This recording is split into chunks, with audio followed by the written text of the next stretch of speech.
everyone, and welcome back to the Road to 2000. As always, my name is Caleb Denby, and tonight I want to walk you through some really interesting games going on in the 2020 Chinese Chess Championships.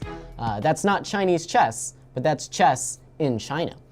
And I guess as COVID restrictions are being a little bit lifted in some of these countries in Europe and Asia, we are seeing these national championships that got pushed off for some time all at once. Of course, the Russian championship just finished up with your new Russian champion, Yan Nepomniachtchi, and we are well underway in the Chinese championship as well. You actually have a few leaders in the championship as of recording this. Wei Yi, Yangyi are the two. Wei Yi and Yangyi are the two big names that you expect to see at the top, and they are tied for first. But there's actually a third player tied for first that I was less familiar with, and that is Zhu Xiangyu. I don't think he's a new name in the realm of chess in China, but he is certainly making an impression in this championship.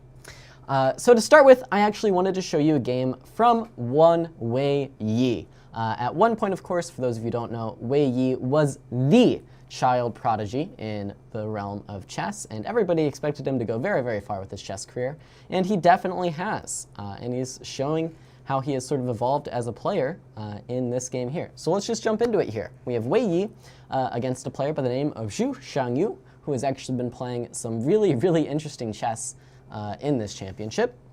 Unfortunately for him, a lot of his interesting games have ended up on the losing side. He's had a very up and down tournament, some really nice wins, and a couple, really nice losses, if something could be a nice loss. But let's take a look here. Wei Yi plays d4, Zhu Xiangyu plays knight f6, we get c4, g6, knight c3, and d5, entering the Gruenfeld. And if there's one thing you can say about the Gruenfeld, it's that it ends up in some really interesting and rather unique pawn structures. And that's why I wanted to show you guys this game.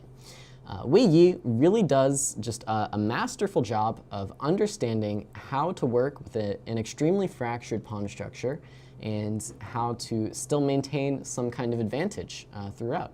So let's take a look. We have d5 entering the Gruenfeld. And the idea of the Gruenfeld, of course, is that after c takes d5 and knight takes d5, we have a lot of the black pieces ganging up on the dark squares in the center and on the queen side as well, trying to make this a powerful piece.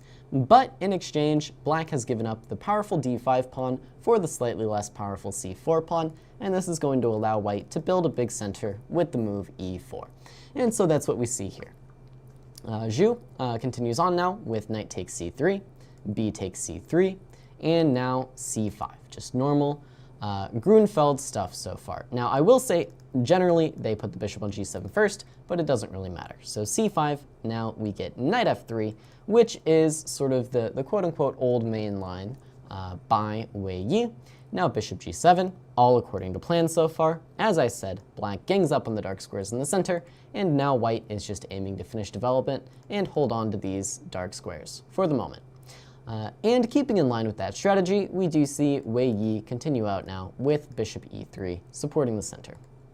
Now, the reason why bishop g4 is sort of the old main line is in many cases you see black able to play this move bishop g4 and help advance this dark squared plan.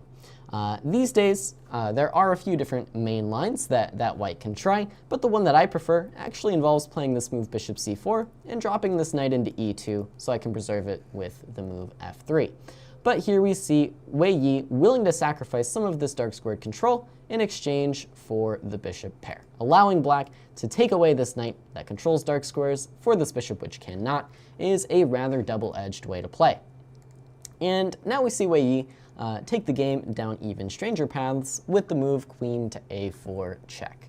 And this move may seem a little bit strange, sort of inducing black to play the developing move of knight c6.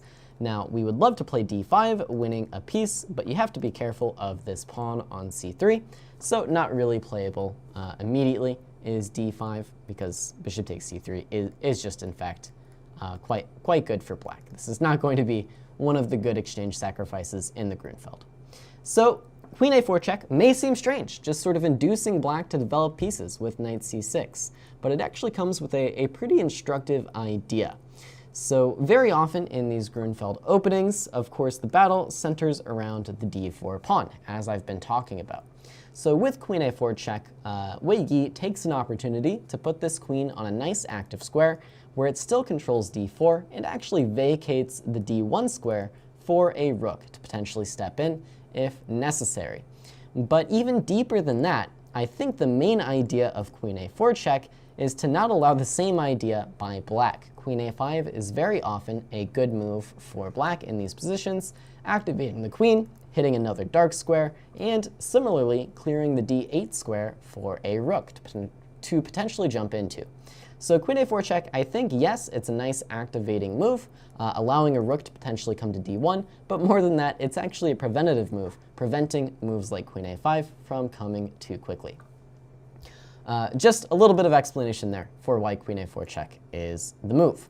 Now, rook c1 is the follow-up by Wei Yi, potentially, even further showing that rook d1, this idea of vacating the d file, yes, it exists, but it wasn't really the main point. So what's the downside to queen a4? Well, of course, now black has the opportunity to capture here on f3 and fracture the pawn structure for white, and that's exactly what happens here.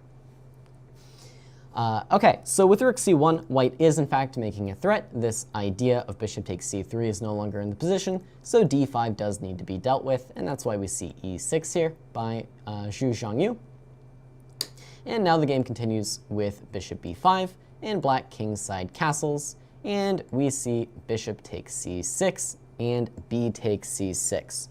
So, entering quite a unique pawn structure, as I said before. So let's see how Wei Yi decides to handle this pawn structure in order to try to get an advantage, because I have a secret for you. Zhu Xiangyu has actually had this position before. This exact position was actually played in the previous year between Hrant Malkumian with the white pieces and, again, Zhu Xiangyu with the black pieces. So he had some experience there, and Zhu actually ended up losing that game. So perhaps he was looking to be the first person to deviate and play something better. So I want to get some ideas from the chat here of how you would continue with the white pieces. I sort of explained what happened in the opening, didn't ask for too much interaction, but this is your position now, and how do you want to actually handle this position with white? It's pretty unique. You have a absolutely massive center. Both sides, though, have weaknesses in their structure, and you still have yet to figure out what you're doing with the king. So let's see what the chat thinks should be done.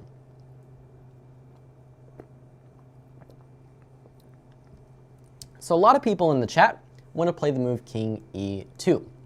And that's a pretty reasonable move. I'm not going to tell you that that's a bad move, because it's not a bad move. King e2 is definitely one way to handle the position. And let's see what other ideas the chat has before I go ahead and give you a little bit more insight. I'm curious also what you guys are actually, thinking about. What's going through your head here? What's your reasoning behind these moves?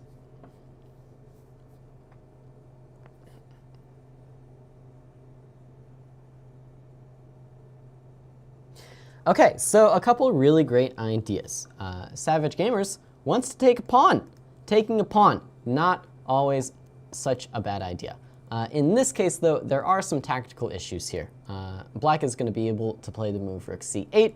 This queen will have to leave, and then c takes d4, and you're just simply unable to hold on to everything here with pressure down the c file. Black is going to be winning back the pawn quite comfortably on d4. So queen takes c6, worth thinking about, but not yet worth playing. So king e2, it has been the choice for a lot of people, with the reasoning being, yes, white has some weaknesses on both sides, so why not keep the king in the center? And this is a pretty interesting idea, but the reason why I don't think this is quite correct is because now you have weaknesses on both sides, and leaving your king in the center of those weaknesses may not be the best way to stay safe. You're definitely going to have to be on your guard for the rest of the game here with the king on e2. So I actually like what Wei Yi did the best here.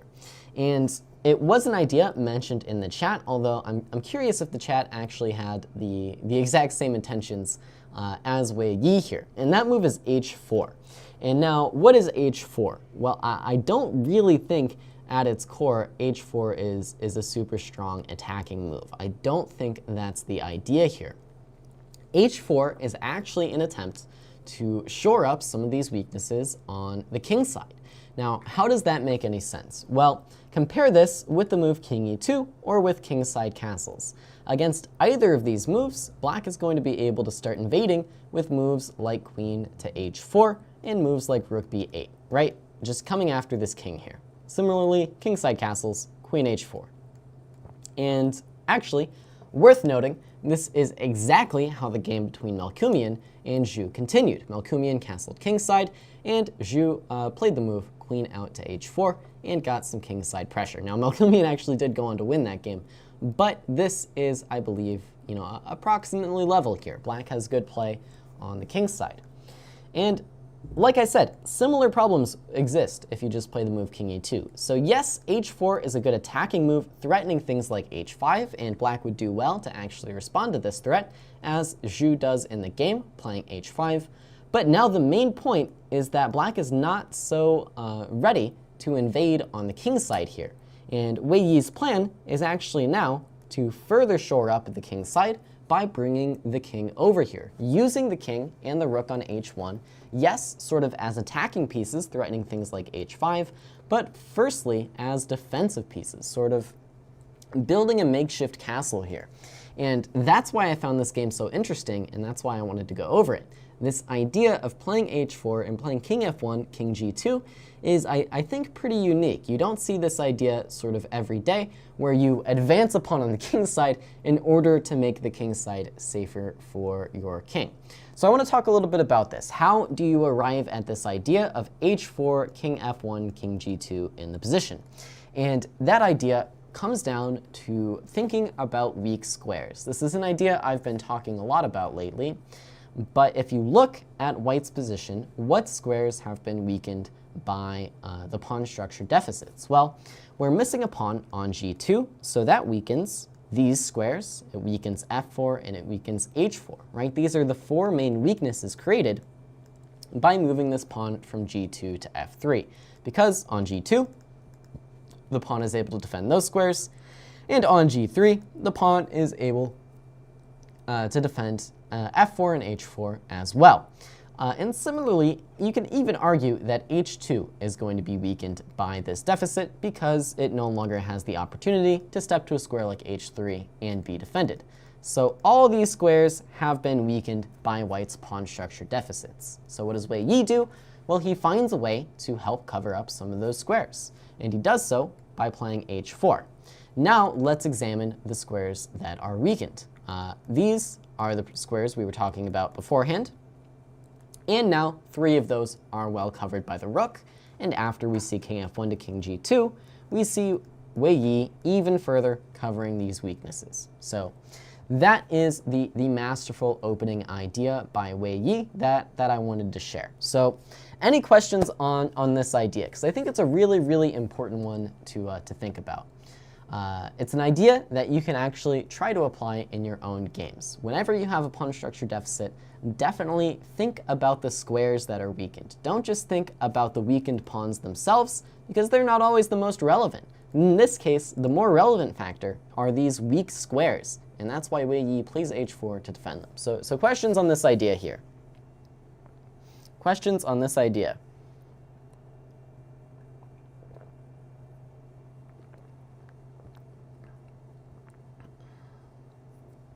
Exquisite Corpse is adding on a couple more ideas, which we'll talk about. And all right, seems like most people have a good grasp here. So Exquisite Corpse in the chat was talking about potentially covering the king with bishop f4 to g3. And I actually don't think this is necessary, because this bishop is really, really important on e3, supporting our dark squares. And we'll see that Wei Yi actually has a different idea in mind for helping to cover this diagonal. As for covering the open, quote-unquote, g-file in front of the king, that job is actually already being done. All of the squares in front of the king are covered one way or another, and so there's actually not much danger from the g file being open, which is why we see king f1. Now the game continues with king h7, and now with Wei Yi having solved the problems on the king side for the most part, we do actually see him now playing for an advantage elsewhere on the board. So, like I said, Wei Yi well in progress for defending the weaknesses in his pawn structure on the king side. Black, on the other hand, definitely has problems to deal with on the queen side. So Wei Yi says free pawn is free and captures here on c5.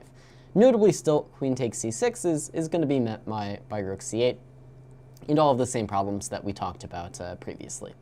So d takes c5, Wei Yi's move, gaining a pawn. Now we do see queen c7, defending c6 and threatening to invade somewhere on this diagonal potentially. And now king to g2 is Wei Yi's idea, defending once again all of the weaknesses. And now bishop to f6. And I will be very, very impressed if anybody can come up with a move that Wei Yi chose in this position. I will be somewhat astounded if you guys can tell me Wei Yi's next move. But I'll give you a shot. Chat room, what do you think Wei Yi chose to play in this position?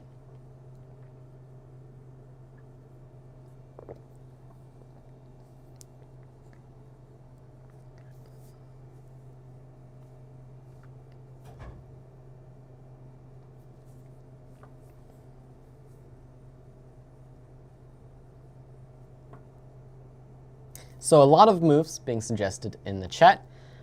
People seem to be thinking the move e5 is worth playing. I am not sure that I agree. I just don't see the point. If queen takes e5, then you have a point, but bishop takes e5 is just a pawn, right? Just a free pawn. Bishop g5 is also being suggested, bishop d4. So f4 is being suggested, and f4 is an important idea that we're going to keep an eye on here. So what is the idea of a move like f4? Well, the idea is to start taking over these dark squares, work on shutting this bishop out, and build a stronghold on the d6 square. And who sees an idea forming on the d6 square? Who sees a potential idea involving the d6 square before I tell you what Wei Yi played here? And by the way, nobody in the chat has said the move that Wei Yi plays, which is sort of what I expected. This one is a little counterintuitive.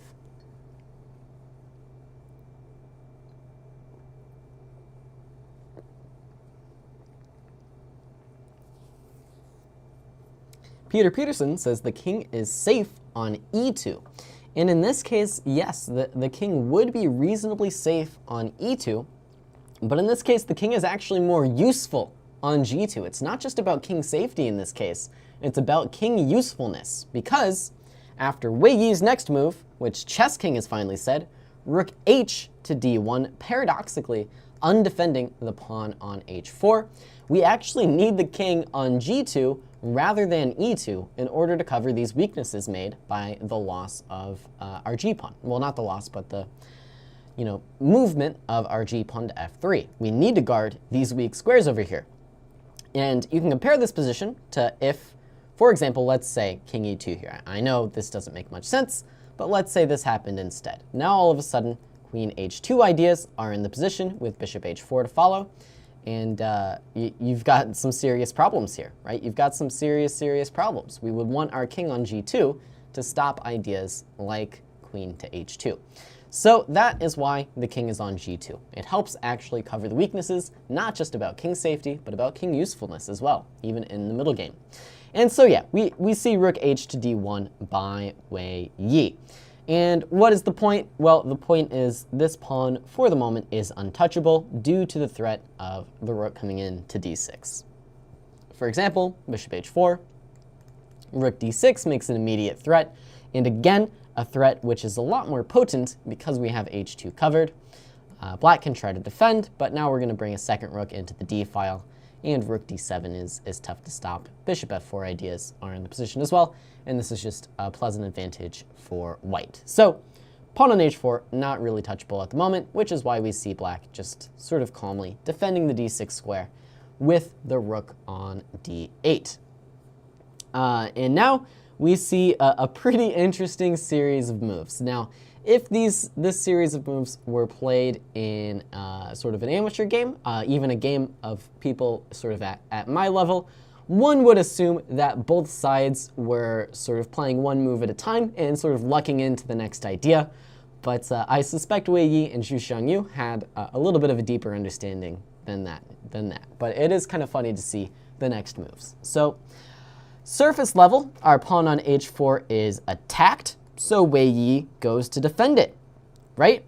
And then, of course, Wei Yi, let's pretend he's a patzer, just misses the fact that the pawn can be captured anyways, right? King h3, bishop takes h4, played in the game. Now, of course, king takes h4 would be a bit of a mistake, because now this h2 weakness has actually come back to bite us, as we are, in fact, getting checkmated here. One way or another, checkmate is coming for us. There you go. Checkmate. I did it. King h3, bishop takes h4 is a pretty funny sequence. And then, of course, Wei Yi, being a patzer, lucks into the move, rook to d6, and all is well. So what's actually going on here? Let's talk about it a little bit. So what is going on here? What is going on here? Excellent questions. Basically, king h3 is in fact a useful move to defend the h4 pawn, even if it cannot recapture after the immediate bishop takes h4. And that's because rook d6 is in fact a good response to bishop takes h4. Now, why not rook d6 immediately? If, this is such a good idea, why not play it right now? And the difference here is that after rook takes on d6, there's not really any type of bishop f4 cleverness. There's no c takes d6 with a threat to the bishop cleverness. And that's why we need the king on h3 and to divert this bishop out to h4 before we go for this idea. Now, black is simply winning a pawn. So, king h3, bishop takes h4, rook d6. And now if rook takes d6, of course, simplest is c takes d6. When this same idea is, when now we go e5 with a clever idea. Sorry, king takes h4, still not going to be good enough because queen h2, while not checkmate in that case with the missing rook, is still good enough for a draw. So sort of crazy stuff going on here. A little bit of a back and forth bluff here with king h3 pretending to defend the pawn, but then bishop takes h4 potentially just being a mistake anyways because rook d6 is so powerful. All that being said, it's already kind of a tough position for black here. White is in fact up a pawn, and if you sort of take your time here, just play some random move like king g8, or I don't know, rook a to b8, for example. White is going to continue now with f4 and with this idea of e5, and then we'll see Wei Yi has a deeper idea to follow as well. But let's stick with the game for the moment. This is basically just an accelerated version of what Wei Yi would have gotten anyways, with the caveat that Wei Yi does have to sacrifice the h4 pawn for the position. So the natural move is bishop e7, and then as everybody expects, we are willing to sacrifice this rook with the move e5. And that is the character of the game here. So a lot of decisions being made in the past few moves. And like I said, at the surface, it looks like both players are sort of just winging it move by move, like king h3. Whoops, hung my h4 pawn, guess I go rook d6. And then black is like, wait a second, this is too good. And then plays bishop e7. And white's like, hold on, bishop e7. Guess I'm sacrificing the exchange. But at the top level, I'm sure both players had a pretty good idea of what was actually going on here. Just funny to see. Okay, so c5 and e5 in the position. And now if black does not actually take this rook, well, you're going to be stuck defending the c6 pawn for the rest of eternity. So black does decide that it is time to snack on this rook. This, of course, fixes white's structure. And after queen c8, we have a new position entirely to think about. So why this rook d6 stuff? Why go for this rook d6 trying to fix the structure here? And the answer is it's really the only way for white to try to play for an advantage. And this goes back to the move rook h to d1. If white isn't doing this kind of thing, then what does white do instead, right? You just have to try to attack the weaknesses in black's camp somehow. A7 is just very, very difficult to actually get at, and that leaves c6. How do you attack c6? Well, you gotta play rook d6, and that's just how Wei Yi arrives at this idea, because there's just a lack of any other ideas, I think. That being said, I think a move like f4 here might have been a slightly tamer way to go about things, but this does allow black sort of an opportunity here to play the move e5 and try and free the position just a little bit, right? Freeze the position a little bit. You're no longer so ready to play a move like f4, and black is the first one to really invade on these files.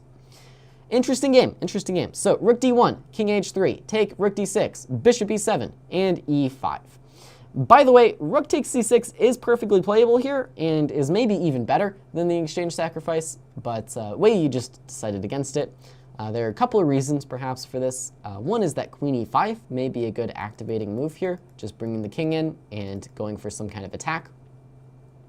And number two is queen d7 would force some simplifications here.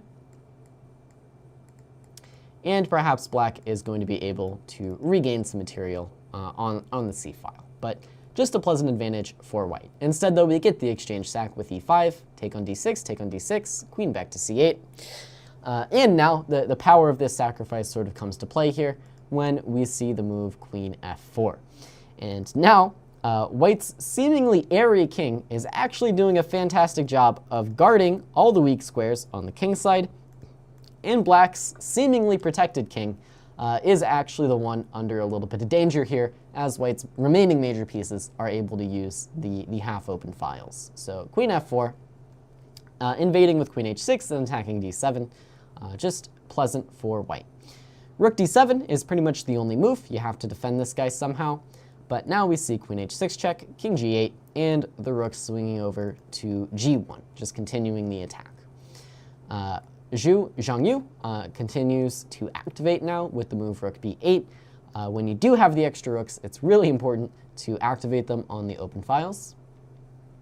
And now we see sort of a subtle move by Wei Yi here in the form of king h2. And I'm not going to lie to you, this one is a little bit over my head. I would have thought that the king is placed perfectly, well on h3, but king h2, just sort of the waiting move that Wei Yi chooses to go for here. And part of the reason I think for this move is that it is, in fact, a waiting move, trying to sort of bait black into weakening the position somehow. For example, if you get a little bit antsy and play a move like rook b2, well, now queen takes h5 may actually lead to some advantage here for white, just because rook b2 isn't doing anything. And now if you try to come over this way, there's some weaknesses in the black camp on the back rank, for example. So king h2, pretty high level waiting move. I don't really fully get it, but that's okay. Queen f8 played, and now white does snack on the h5 pawn, which is what I would have played immediately. And by the way, this is perfectly fine immediately as well. But king h2 first. Okay, queen g7, queen over to g5 now, and rook f8. And this is the idea that perhaps starts leading black down the wrong path here. So fearing some of this danger on the king side, black goes for sort of a weird change in structure, trying to undermine the d6 pawn with a move like f6. But this idea just turns out to not work out very well for Zhu. So I think a better plan would have been to activate the rook somewhere along this file, something like rook b5. Looks pretty tempting with a threat to the e pawn and actually a threat to the d pawn as well. And in fact, potentially white just doesn't have a good solution to this and is going to lose one of these pawns. For example, f4, rook takes d6, and the game is a lot closer to equality. Instead, though, we see rook f8, and now white does just have a nice advantage. Bishop d4 is the continuation chosen by Wei Yi, and the idea here is to simply cut out black's potential idea of f6 by defending that square. Pretty simple stuff. So black now has to go for c5 to divert the bishop before playing f6. And now, by the way, if queen takes on g6, this is perfectly fine for white, but it's not really anything more than fine, because at the end of the day, 3 f-pawns is not going to be easy to win with, and you immediately lose one of them. So instead of queen takes g6, we see queen g4 by white, keeping pieces on the board, threatening the e6 pawn. King f7 is black's choice here, trying desperately to hold everything together. Sort of a similar idea to what we saw from Wei Yi earlier in the game, but this time it's just not quite as effective. Wei Yi continues with queen a4, hitting the rook on d7. Now rook b7, saves the rook, but the blockade of this d-pawn is sort of failing a little bit. King g2 now brings the king off the h-file. We see f takes e5, bishop back to e3, and the plan now is rather simple for Wei Yi. Wei Yi is just going to balance threats to the king's side, keeping his own king safe, and in the long term, c4, c5, c6 is just going to be the winning idea. The game continues with king back to g8, now queen back to g4, hits these pawns again, rook b to f7, but now the pawn does rush. We get rook takes f3, queen takes e6, queen f7, check, and the trade of queens, and these pawns are simply too strong. Rook d7, rook d1, c6 is a threat, rook c8, and from here on out, it's just a winning endgame for Wei Yi, although we do see sort of a lot of shuffling back and forth.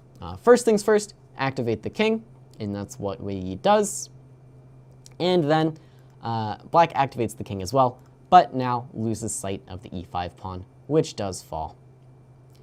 White activates the king, and now we start our big shuffle fest. Shuffle, shuffle, shuffle, shuffle, shuffle, shuffle. By the way, I should mention, black is never really able to capture on this pawn because of rook e7, and black is never really able to capture this pawn because of c6. And so that's why you see white sort of just randomly hanging pawns all over the place. They can't really be captured. So we shuffle for a bit, and then eventually Wei Yi gives up and trades off one of the rooks. And from here, I dare anybody to find out how to make progress. All right, there is an absolutely insane plan that Wei Yi found in order to win this game. So take a moment, think about it in the chat, think about what black's defensive plan is, and then think about how you can stop this defensive blockade.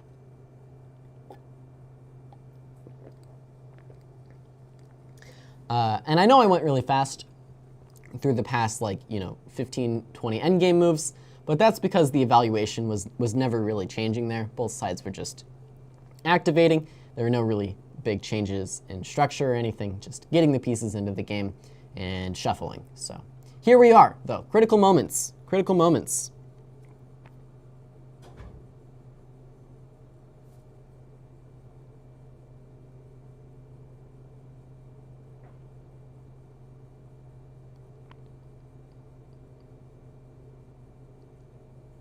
And the chat is fighting amongst themselves. Disaster. Disaster. Nobody knows what's going on. Okay, there are some ideas in the chat, though. Bishop e1 to h4 to e7 to h4. Okay, don't know why that was necessary. Back to f2, and then king e5 and f5. Okay, maybe this plan is good. Maybe this plan is good. What could be the problem with this plan? I see the problem with this plan. Whenever you play king e5, I will play rook to f8. You're no longer threatening c6 if you move your king off of d5. Okay, who else has a plan? King d4, king e3, king f3, king g3, king h4. So again, the problem is if you move this king from d5, you're no longer threatening to play c6, so black can move the rook in order to help defend the pawns. Chess king is close. Chess king is close. a5, a6, bishop a5, bishop b6. And that may be good enough, actually, but I lied. No, it's not. a5, rook c6, and it can be rather difficult to play a6 in time, right? It can be rather difficult. For example, you may never do it. right? Black is allowed to shuffle like this as well as like this. But Chess King is close. Chess King is on the trail. Bishop a4 to c7 followed by c6. So this is a good idea as well. This is a good idea as well. But again, rook a6 to c6 is an allowable pass as well. But you guys are getting the right idea here. You guys are getting the right idea. You have to interfere with this rook somehow.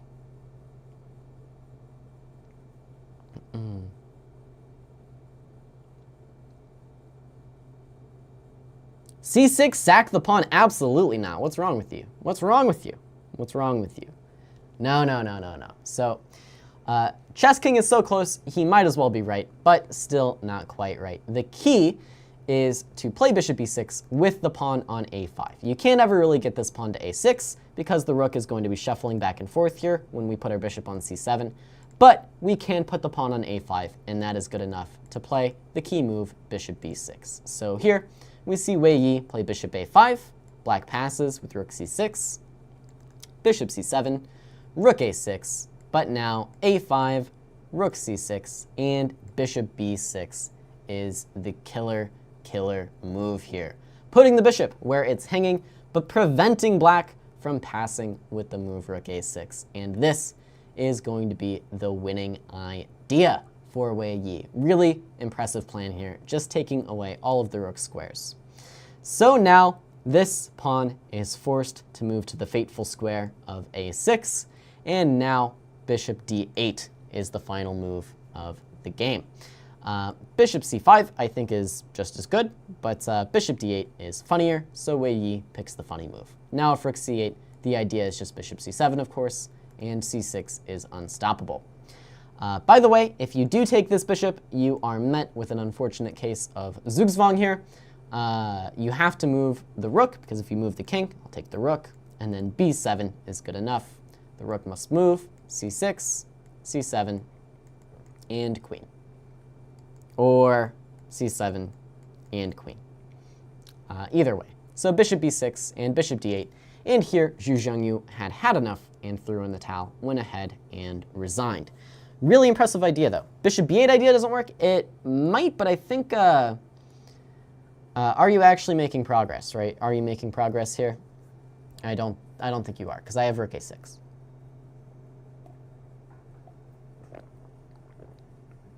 And maybe you can do some funny, like, tempy thing.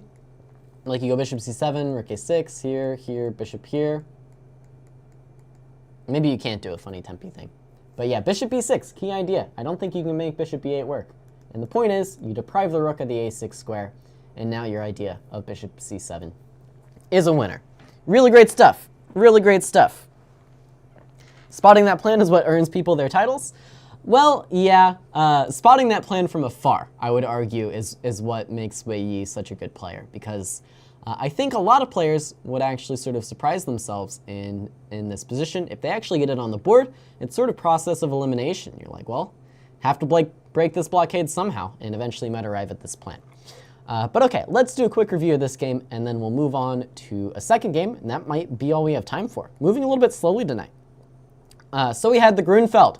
And again, the idea of the Gruenfeld, to challenge the white's powerful center on these dark squares. So we get c5, that's why we see bishop g4, ready to trade off this bishop for the knight. Queen a4 check is a little bit of a nuance here, preventing ideas of queen a5. Knight c6, rook c1, threatening d5, so we see takes in e6. Now bishop b5 is fracturing black structure as well, and we arrived at our key move of the opening, which is h4. Really instructive idea here by Wei Yi, covering all of the weaknesses in the structure with the pieces, right? Using this slightly weak, slightly isolated h-pawn in order to help cover the weaknesses in the camp. Then king f1, king g2 is further helping to cover the weaknesses, making use of the king rather than trying to keep it on perhaps the safest square on e2. Really good stuff. And then from here, we saw the nice idea of planting this rook on d6 with the exchange sacrifice. And now, black's only chance for equality was to find some way to sort of immediately deal with this d6 pawn, and Zhu Xiangyu was unable to do that in the game. We see the kingside pressure coming, And then from here, we saw the shuffle fest and Wei Yi eventually finding the winning plan with rooks off the board. Bishop c7, a5, bishop b6. Really killer stuff here. Bishop d8, and black resigns. So questions on this game before I move on. Is Wei Yi the number 3 in China? He's either number 2 or number 3. He bounces back and forth with Yangyi, I believe. Bounces back and forth.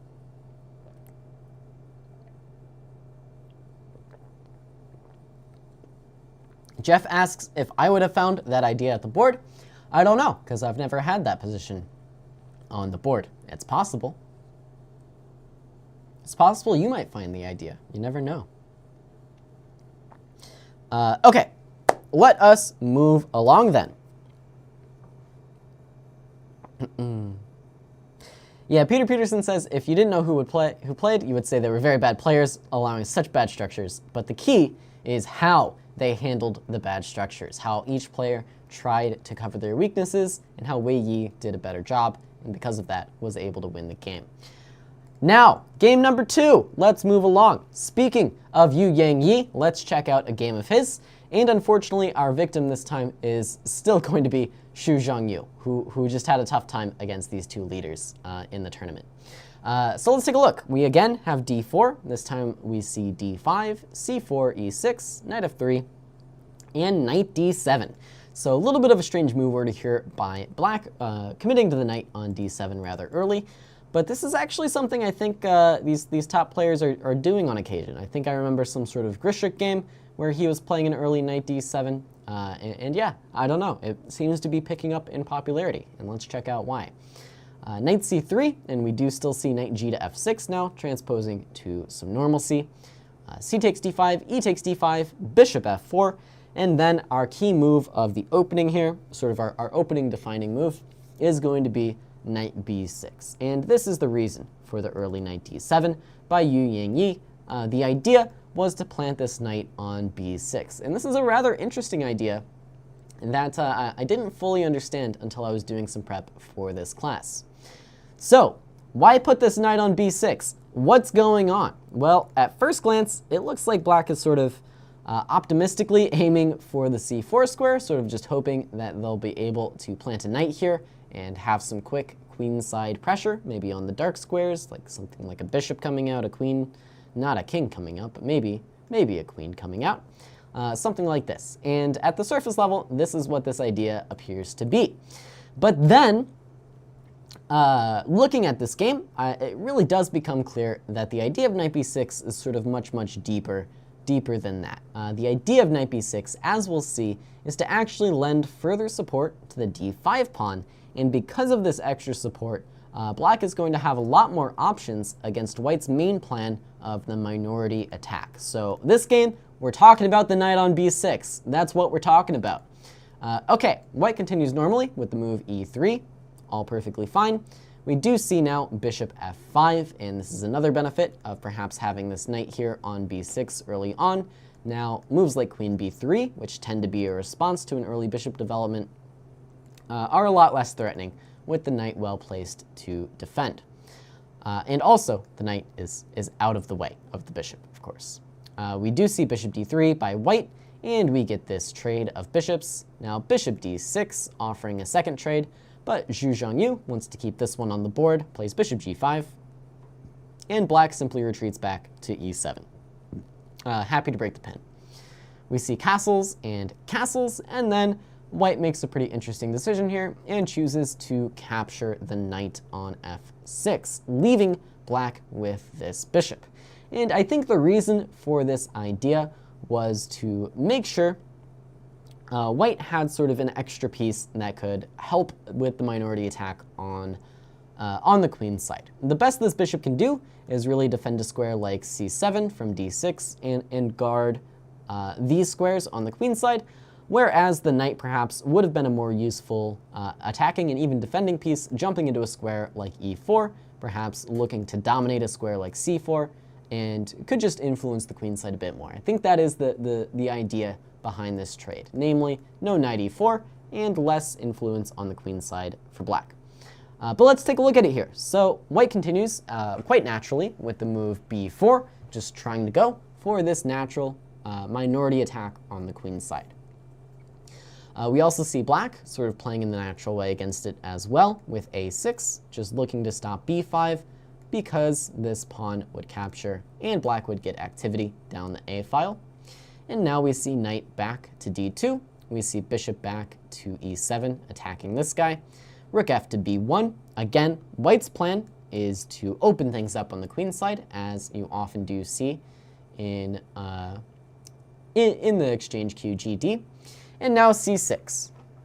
Okay, and now a4 by white. And after black's next move, g6, I want to stop.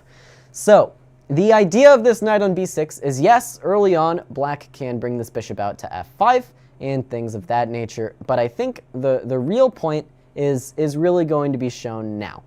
So white has done everything right? White has brought pieces to the queen's side, put the rooks in optimal position to play the minority attack, and now all that's left is to play the move b5.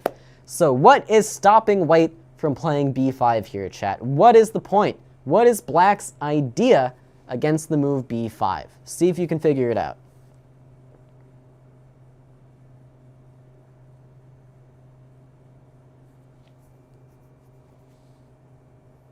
What is black's idea here?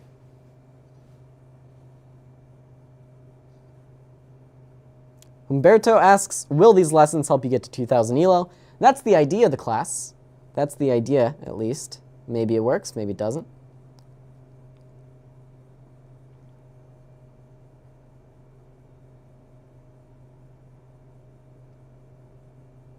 So Pippinchuk is close. Pippinchuk is on the right track here. On the right track.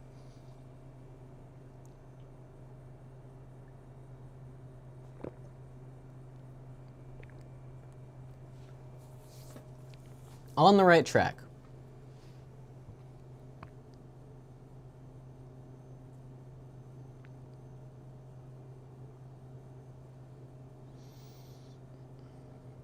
And yeah, Chess King seems to be the first with the exact right idea here.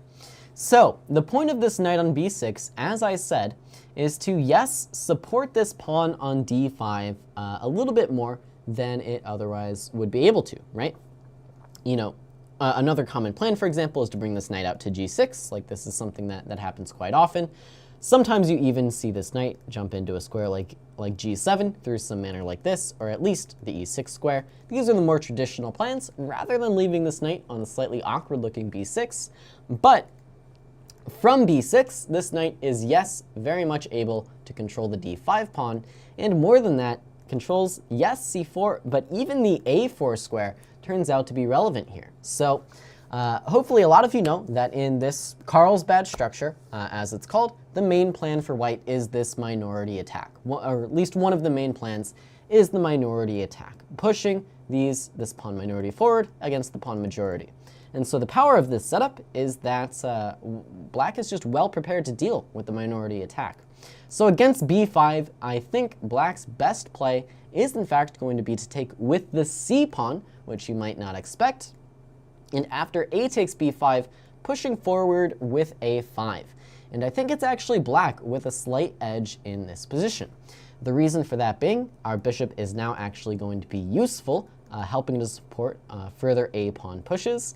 And aside from that, yes, our knight can still jump in to c4, but it's going to be rather difficult for white to deal with this passed a pawn in the coming endgame. And from b6, the knight is already useful, supporting this pawn on d5. Really, this is just a good position for black, which is not supposed to happen when you play a minority attack. You're supposed to get some sort of structural advantage, not disadvantage. So this knight on b6, it's really powerful stuff here, really powerful stuff. Let's compare this idea if our knight were on a lesser square. So let me play some moves here. Let's say white passes, and for example, our knight were on g6, a perfectly reasonable square for the knight to be on. Now, if we were to try the same plan, c takes b5, a takes b5, a5, what would happen here? What would happen here? What would white play in this position?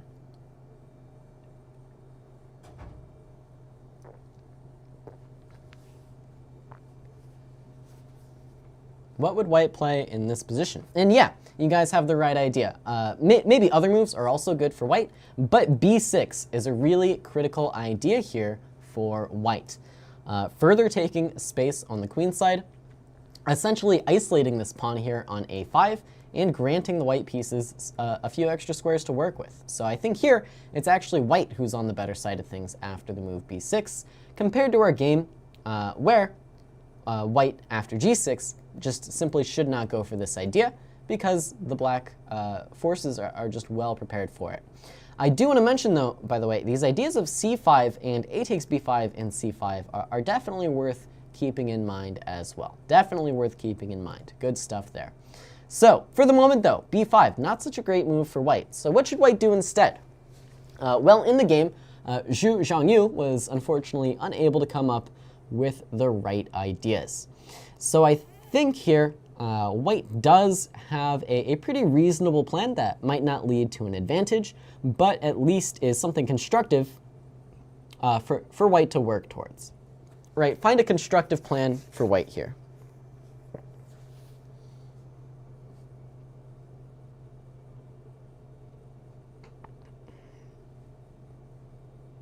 Okay, so Chess King has one idea of f3 and e4. And Caesar Martin has thrown out the move a5. And so yeah, I think this idea of a5 I want to talk about first because I think it is a really good idea for white in this position. So how do you arrive at the move a5? Well, for one, it is a little bit counterintuitive to make this pawn permanently backwards. And even further from that, to cement your pawns on dark squares against a dark squared bishop. But the idea here is that white is actually quite seriously playing against this bishop. And how so? Well, for example, let's say knight back to c8. Now there are a number of ways that, that white could continue. The simplest might be to play knight a4. Let's say something like bishop f6, for example. Knight b3, knight d6 even, and maybe allowing knight b6 is a little bit suboptimal, but let's just say like knight b to c5, for example. Now, all of a sudden, yes, all of our pawns are in dark squares, but in this case, it's a good thing. When we give up the dark squared bishop, we want to still have some dark squared control. So in this case, white is controlling those squares with the pawns, and it's going to have very active pieces. Now, is white much better in this position? Honestly, probably not. But black is going to be under a little bit of pressure on the queen side and won't really be given the free rein to play on the king side that we see in the game. So I think a5 would have been a really useful idea here and just sort of play the closed position against the bishop. I do want to mention one more idea for white though. After a5, white can also very seriously consider opening things up in the center with the move e4. Not necessarily f3, e4, which might make a little bit too many weaknesses against this king, but just e4, with, again, the same idea of planting these knights on the dark squares on the queen side. And white would, again, be doing just fine here. So instead, though, white opted to play rather slowly. And unfortunately here, we're going to see that it's actually black who's able to make more constructive moves on the king side and in the center than white. So black just continues with rook e8, activating the rook. We see knight back to e2. And again, it does sort of feel like white is moving in the wrong direction here, right? This knight would have loved to come invade the queen side after a move like a5 and is just retreating. Now bishop d6, again, black just further activates the pieces, king g2, and now queen e7. And all of a sudden, it's white kind of on the back foot. Again, this idea of b5 is going to be met by c takes, a takes, and now a5, and black is better. So queen c3 instead, defending the pawn. And now everybody's favorite plan. Of course, we see the h-pawn storming up the board, as you so often do. Now white does still continue some strange ideas here with knight back to c1, potentially aiming for d3 in these squares, but it's a bit too late. Now we see the move knight d7, and while this does seem a little bit strange, because this knight on b6 has been preventing white from playing the pawn break this entire time, now black may potentially even have different ideas against the break. So what happens if b5 here? Well, the answer is black can do sort of any number of things and be a bit better. This idea is actually still a good one because b6 is simply not good enough. We're going to go a4. Neither of these knights can really move to the queen side, and this pawn is powerful. And if you think you're winning a pawn, there is bishop to b4 as a little tactic. And black wins in exchange. Okay. Aside from that, though, there is another idea here. And with the knight having vacated the b file, c5 would also potentially be a good response, as would a takes, followed by c5. This would also be perfectly fine for black here. But okay, so knight back to d7, because it's simply no longer necessary to have it on b6, because white has really spent the past few moves making all of his pieces worse. That's the short of it. The knight comes back out to d3, and now we see black preparing to attack on the king's side. Having locked things down on the queen's side, black now advances plans on the king's side, as you should do in the QGD. Rook over to e1 now, but this is just the wrong plan now for white. Now we see h4, and white goes for this f3 e4 plan that Chess King in the chat mentioned, but with the pawn already on h4, it's far too slow, and white has far too many weaknesses. We see h takes g3, and white sort of goes a little bit crazy here. Should have played h, just recapturing the pawn with h takes g3 and dealt with the weaknesses around the king. White is going to be worse, but at least not totally lost yet. Instead, white tried this idea of h3 with a pawn shield on g3, but this is bad for obvious reasons, right? You're never really able to capture this g3 pawn, and your king isn't exactly safe with this as a pawn shield. The game does continue, though, with knight h5, aiming to attack some of these weak dark squares now that the g3 pawn is dead. White breaks through with e4 in the center, but it's just not meant to be. We see bishop f4, invading on these newly weakened dark squares. If you thought you were going to try e takes d5, you thought wrong here, because black to move and win is pretty nice here. You can just play a move like queen g5 and be better, but queen e2 check is actually also winning. No idea if Yangyi actually saw this or not, but this is rather nice for black here. Just checkmating the king. Oh, sorry, not rook d8, but rook e8. I missed. Just checkmating the king, right? Just getting checkmated here. So e takes d5, not playable. Bishop f4. The knight just moves out to b3, but now queen g5, and I think things are tough. Rook e2. We just double rooks on the e file, and again, white is just never recovering. Rook e1, rook e8, queen back to b2. Now queen up to h4. Knight c5, and knight back to f6, which is potentially a little bit wrong, but perfectly fine still, just piling up the pressure here. Now we do see knight takes f4, queen takes f4, e5, knight back to h5, queen d2, and here, queen d2, surprisingly, lays a little bit of a trap. Lays a little bit of a trap here, a little trap poo. So Yangyi actually sort of falls for the trap here and gives white an opportunity to come back into the game. The best move would have been something like b6, something like queen f5, even f6 is perfectly fine, just highlighting the fact that these pawns are going to fall in the center. But instead we see queen h4. And now white to move and astonishingly get back into this game. Go ahead and pause the video if you want to figure it out. We are running short on time, so I'm just going to show it now. But white to move, get back in the game. The answer, of course, is rook e4. Nobody saw it coming. Rook e4. And the point now is that your queen doesn't have anywhere to go. Nowhere to go for the queen. Nowhere to go. It's so sad. But Yangyi finds the counterpunch to stay back in the game, which is rook takes e5, sacrificing the rook back, giving the queen a flight square.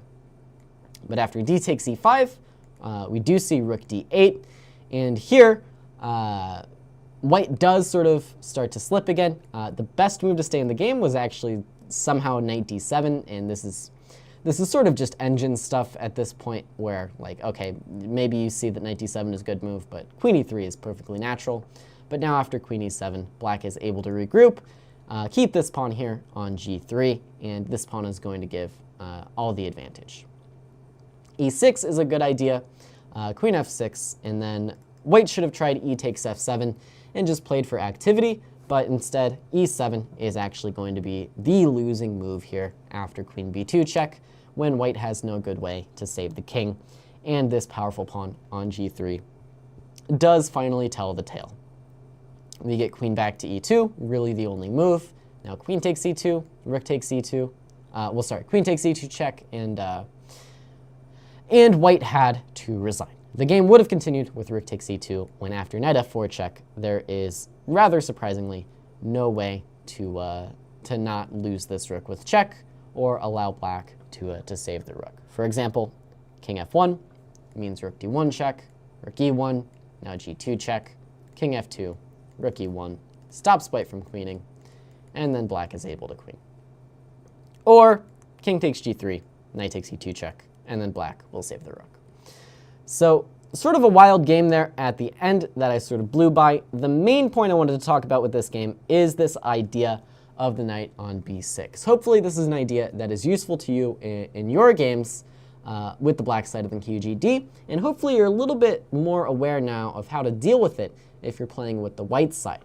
A few tips. Number one, I'm still not sold on this bishop takes f6 idea. Maybe it's a good positional idea, but if you do go for something like bishop takes f6, I think definitely this plan of a5 and using the knights to invade these dark squares is sort of the best that white can do. It may not lead to a distinct advantage, but it is a constructive, good plan that is going to put some pressure on black.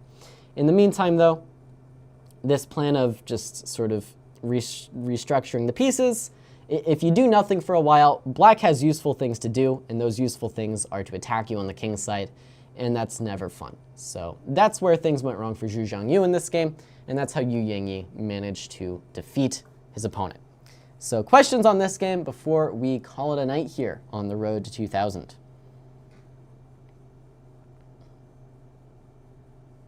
Any final questions for me? Final questions.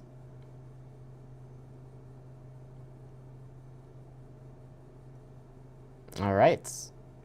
No questions. Everybody understands perfectly. I assume that's what it means. Can someone starting chess as an adult? So always the chat just has general questions rather than questions about the lecture, but that's fine. Yeah, Merry Christmas, by the way, everyone. This will be my last lecture before the holiday here. But, oh, nope. Continuing on. Okay. Inca State has asked, can someone starting chess as an adult get to 2000? And the answer is yes. There are very few things that you can't achieve as an adult starting chess. Some people argue it's like pretty difficult, maybe impossible to get to like the GM level, but 2000 is very, very achievable. I think National Master is very achievable. I think FIDE Master is very achievable. I think even a little bit higher than that may also be perfectly achievable. You know, the argument that kids are able to reach these big heights because they learn it while their brain is more malleable is one that people make. I think the main reason why adults can't get as good at chess as quickly as kids is because they just don't have time. That's the huge limiting factor. They just don't have time to stick with it. They don't have time to study. They, work. They have a life, things like that, things that kids don't have. And that's the main limiting factor there. So if you have the time, I think you can do very, very great things in the world of chess. Anyways, with that, let's call it a night here. If you are watching live, please head on over to the endgame class, which will be immediately following this one here on the channel. If you've had enough of chess for tonight, or if you're watching the replay version, thank you very much for watching. As always, my name is Caleb Denby, and I will see you next time.